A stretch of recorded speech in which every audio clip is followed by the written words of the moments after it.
Plastic प्राकृतिक रूप से विघटित नहीं होता और सैकड़ों सालों तक यूं ही साबुत पड़ा रहता है।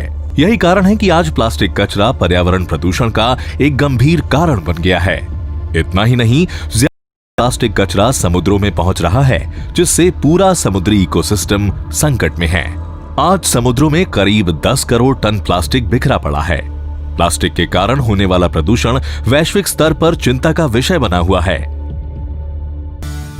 अमेरिका प्लास्टिक का सबसे ज्यादा उत्पादन करने वाले देशों में से एक है, लेकिन दुर्भाग्यवश इस संधि में वो शामिल नहीं है।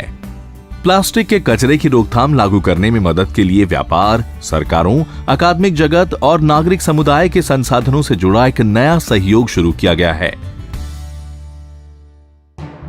विषैले पदार्थों की उन्मूलन सूची में 2 रासायनिक ग्रुप डाइकोफॉल और परफ्लूरोऑक्टेनॉइक के करीब 4000 रसायन शामिल किए गए हैं।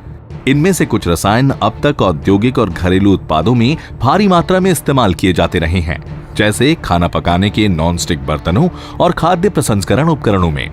टेक्सटाइल, कालीन, कागज, पेंट और अग्निशामक फोम तैयार करने में भी इन रसायनों का इस्तेमाल होता है।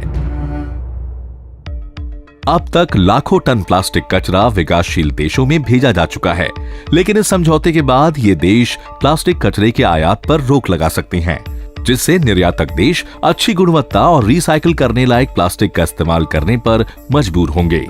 विषैले पदार्थों और दूसरे कचरे का वातावरण के अनुकूल प्रबंधन करना दीर्घकालीन विकास के लिए जरूरी है। दूसरी ओर आर्थिक विकास के साथ साथ कचरे का उत्पादन भी बढ़ रहा है।